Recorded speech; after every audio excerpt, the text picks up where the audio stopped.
One bro cannot fall in love with another bro's sister. I'm still doing a lot of things. I love to work. I actually love creating. I love what I'm doing. But I am so intentional about two things right now: wearing ourselves out in our masculine energy, trying to reclaim our femininity and operate from that place. And this is one thing that I have noticed actually makes a big difference. Welcome to the Live Abundantly show, where we talk about important things, not important things, and things that I want to talk about. That's what this show is about. These are very specific categories. Okay, we're going to start with a little bit of girl talk and just dive into a little bit of my life and what's going on right now. Girl talk. So this last week we had, as a team, our monthly team dinner. And this is where everyone comes over to my house. I host, and we just share a meal together, and we go around and kind of talk and get caught up on what else going on. We share what's going well, places we want to improve in the company. We have time where we worship together, we pray together. I have a couple of women that are just prayer warriors for our company, and they join us, which is amazing. And this is like such a special tradition. And I don't know if you're able to do those kinds of things or a version of that in whatever company you're in, but it really brings, I think, the team together in a different way, where it's not necessarily about like working on a project or productivity at the time. It's just about that relationship building. And it's a lot of fun, and we eat yummy food, and we laugh a bit, and we worship together. And I feel like, there's going to be highs and lows in your company. You're going to have wins, you're going to have losses, but when you are going through it truly together, it really makes a difference. So that was a highlight for me for this last week, is just getting together with my team and having a fun dinner. I wanted to be outdoors, but there was a windstorm. Like, I don't know what's been going on in Texas. I've never experienced this before, but it would have blown us out of the backyard. So we had to be indoors, which is not my favorite. I want to be outdoors. I'd live my whole life outdoors if I could. But I just want to encourage you to think of a way that you could just spend time with your team, not focused on productivity, just kind of being together, and see if it changes your culture in a good way. To make kombucha, it's like a whole project. There was a couple that we used to know, like their laundry room turned into a kombucha lab of where they make kombucha. And I was like, I'm just going to go and buy it at the store. I'll give you that tidbit. Then you just take it from there. Now it's time to get after it, but in a feminine way. That's what we're doing here. Okay, so I am working on a few things right now. I am writing my book, which is not true. I'm not writing it. It's being ghostwritten, which is a beautiful thing. And I'm just kind of going through the process with my publisher, which is fantastic. So that's going on. I have another book that my team and I are working on that I'm super excited about, because it really features the whole idea of feminine hospitality, because I kind of feel like we're losing that in our society today. So that project is amazing. This is what I did last Tuesday. Now I remember, it was actually amazing. So a couple of team members are working on pulling everything together for that project, and they presented to me what they had been working on so far. But this is what's really cool. They didn't just say, here's the book we're working on, here are the pages for you to look at.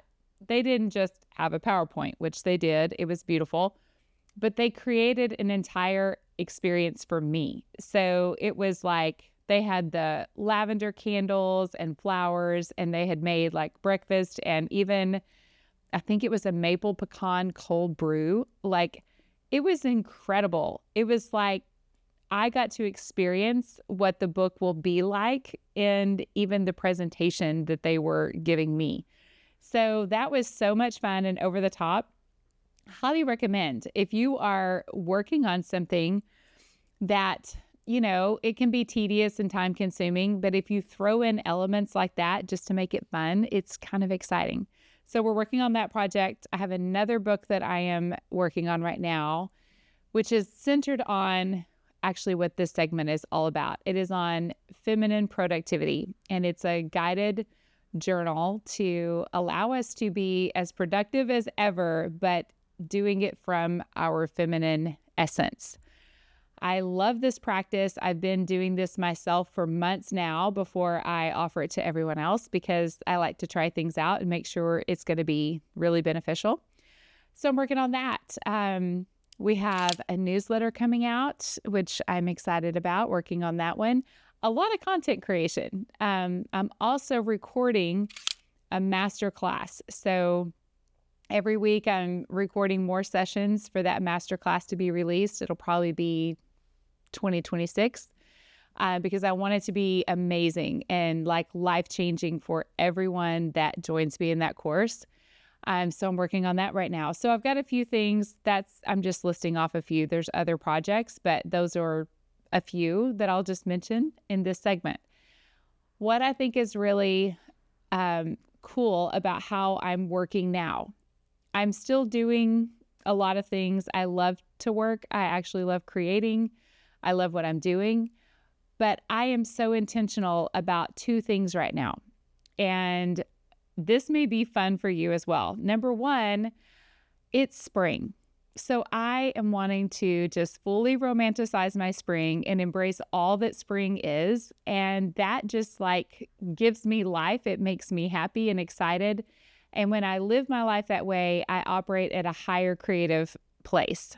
So for instance, I have been making these homemade honey vanilla iced lattes with almond milk that are, I'm not going to lie, like they're really, really good. And I am not like someone that can make cool drinks, but these are really good. So I've been doing that, and it's just like a reward within my workday. If I'm like, I want to have that after I crank out, a teaching session or write a newsletter, it's my little built-in spring experience. The second thing that I do is I always look ahead on Sunday at my whole week, and I plan like every single day ways that I'm going to nurture my feminine essence so that I never swing too far back into that masculine energy like I used to live in 100% of the time every day of my life. So today, when I wrap up work, I cannot wait to put on my workout clothes and just go for a long walk in this beautiful weather and experience the sunshine. And those are things that just give me life. So by the time I come back and I'm ready to cook dinner and spend the evening with my husband, I am already refreshed. I'm not like already on a decline because it's evening. I'm actually like excited about spending time with him and not just like, okay, checklist until I go to bed. So those are a couple things that I love to sprinkle in my days right now while it's spring. Okay, ladies, we're all on our glow up journey. We have been wearing ourselves out in our masculine energy, trying to reclaim our femininity and operate from that place. And this is one thing that I have noticed actually makes a big difference, and that is how we dress. So if you are dressing in a way that helps you to feel really beautiful, or maybe it's like you're choosing soft, flowy fabrics, or just seasonally. Right now it's spring as I'm recording this. And so I am like, I want to embrace some of those spring fabrics and prints and colors. Obviously right now I'm in brown and tan, so whatever, but I am really actually, for the most part, embracing all of the spring clothing. And that just allows me to be a feminine woman and enjoy the things that I wear. So that's just one way that if you haven't really been considering, like you want to get into your feminine more, but you aren't thinking about how you're dressing, start paying attention to that. What makes you feel feminine and beautiful, and what allows you to kind of just flow, and it's not so structured and kind of sort of confining, but really just clothing that makes you feel like you can flow and be feminine. So try out a few new outfits. I would love to see what you're coming up with if you want to just like drop those in the comments. Now we are moving on to Just for Giggles. So this stack of cards that I've not looked at yet is about like popular myths and stereotypes about women. So I'm going to read these cards and I'm going to try to bust these myths. So we'll see how this goes. All right, ready? Card number 1. I don't even have my glasses on, so I don't know how this is going to work out. Oh, women can't drive. Well, okay. I will say the one time I had a wreck, I was hit by a woman. I'm not going to lie. It was definitely a woman that hit me. So personal experience would say that this is accurate to a certain degree. I hate that right now as a woman. But at the same time, I just want to say women are doing a lot of things when they're driving. Okay. Like we're responding to text messages, phone calls. Yes, we are.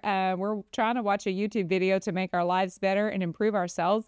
And we're trying to like feed with our like gigantic, super stretch arms that have to be able to reach children in the back seat to give them drinks and sippy cups and food.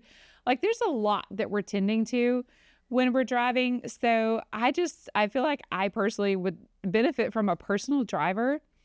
It would help me a lot to not have to drive myself. So how can I dispel this myth? I will say that even though we're doing all of those things, most of the time, we're not having wrecks. Is that a true statement? I don't think we're convinced. I don't think the male populace is convinced. I'm sorry, women. I think we're stuck with that stereotype. But it's because we're doing a lot of things at once, probably. It's diffuse awareness. That's how we operate women. We can't help it. Okay? But we do know where we're supposed to exit. I will tell you that. We know where the exit is. And so when our husband is in like lane left and we got to get across like 6 of those, we know that we're supposed to be over there, and we're trying to like let him be the man and lead, even though we're like, he's got to cross 6 lanes of traffic because the exit's over there, because we see those things. So don't be mad when we know where you're supposed to go, because we are paying attention to everything at once. There. Facts. Okay, second one. All right, here we go. Second myth, women don't actually care about clothes. They just love spending money. False. We care about clothes and we like spending money. Okay, let me just get this straight. We do want to look nice. And sometimes, we have nice things, but we want a new nice thing. We want new things to look nice in. And so spending money gives us a sense of abundance. It makes us feel like we have plenty and there's no scarcity. And so, yeah, I'm just going to tell you that I'm busting this myth because we actually care about both. Okay, next. Women's purses are a portal to the void.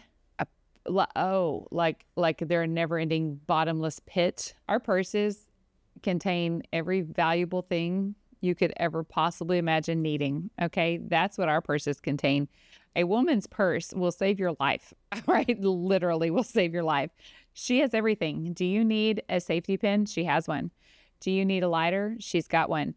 Do you need an extra pair of glasses? I'm sure it's in there. Do you need tape? She'll have it. I don't know why, but in our purses are everything that is needed for life and godliness. So I just want to say, you need to respect the purse of a woman because she will probably use the contents of her purse to save your life. And yes, there is no end to it. That is also true. I get lost in my own purse and it's frustrating as heck. Women are walking lie detectors.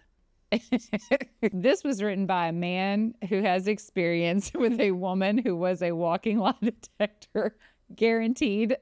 This is true, men. I'm sorry to tell you, they are walking lie detectors. And they may not even call you on it every time. We may not confront it, but we know in our souls, deep down, we know that you just lied to us. And we're just storing it. We're just keeping it there for future. It'll be attached to other things and more evidence whenever we're ready to disclose the lie that we've been holding on to.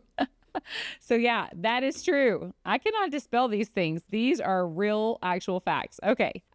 Women can hear a baby cry from a mile away. Oh my gosh.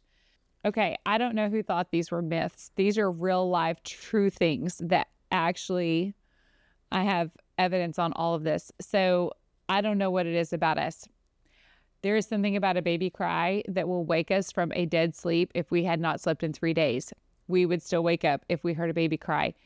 And I am the woman that if I'm walking, because I walk every day, if I hear a baby cry, I'm going to start investigating. I'm going to get a little bit closer. I'm going to figure out if this baby is distressed, if maybe someone isn't tending to this baby's needs. Like, I cannot help but feel like I should probably get involved for this baby's safety. So if your baby is crying somewhere around me, I'm not going to be able to help myself. I'm going to be making sure that this baby will be responded to.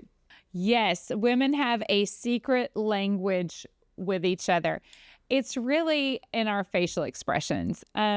That's where the secret language lies. We can give a look, and other women know what the look means. No words have to be exchanged. We just know what it means when we get a certain look from another woman. And no secret language, just nonverbal communication through our facial expressions. Some women are more expressive than others, and those are the ones I tend to be friends with because it's just entertaining. Okay. There are secret amusement parks in women's bathrooms. This is not true. It is not really that special in a women's bathroom.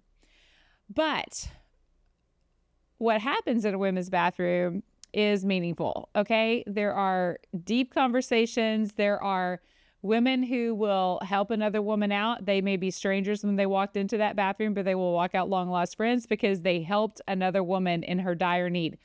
When a woman goes to a bathroom, it is because there is some sort of personal crisis that just happened that she's dealing with. She may have legitimately needed to just go to the bathroom, but sometimes we're in there because something bad just happened to us. We are in some sort of a wardrobe malfunction, or like something just went down at the table and we don't know what to do.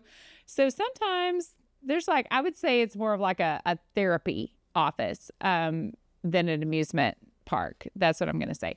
Okay, next. Women are incapable of underpacking. Okay, this is a myth. I'm just kidding. Women have to overpack. Remember the purses? Remember how we have everything? When I pack, I don't just think about myself. I think about everyone else, okay? You just need to know that I will have all of my needs met and then some for other people. If I have a carry-on, there will be snacks for everyone's survival in case that plane is like stuck somewhere for a long time and we're just like flying in some sort of a pattern. Like, we are thinking of everyone. And so our luggage is always going to be overpacked, and it is for your benefit. So just help us out and grab that suitcase with a smile because it's probably going to benefit you. All right, last one. Just going to assume I need the glasses. Women secretly think that they can take their man in a wrestling match. Okay. What the heck? Like, my husband is a legit strong human being, but I do have this little visual of myself in some sort of cool move, being able to do something significant. It's a fantasy, okay? But I am probably not the only woman that has this fantasy that we think we have some really cool wrestling move that would work on our husbands. And it's not going to work out for us. Okay, let me just tell you. When my son was a teenager, I don't know, maybe he was like 15, 14, I don't know. I went to a self-defense class, and I thought I was really good at that self-defense class because that police officer led me to believe that I had perfected the moves that I had been taught until I got home and tried it on my teenage son. And it didn't work at all. I think I got injured in the process of trying to do my cool moves. So I just want to tell you, women, just keep it in your fantasy world, this little wrestling move that you have for your partner. It's not real. It's not.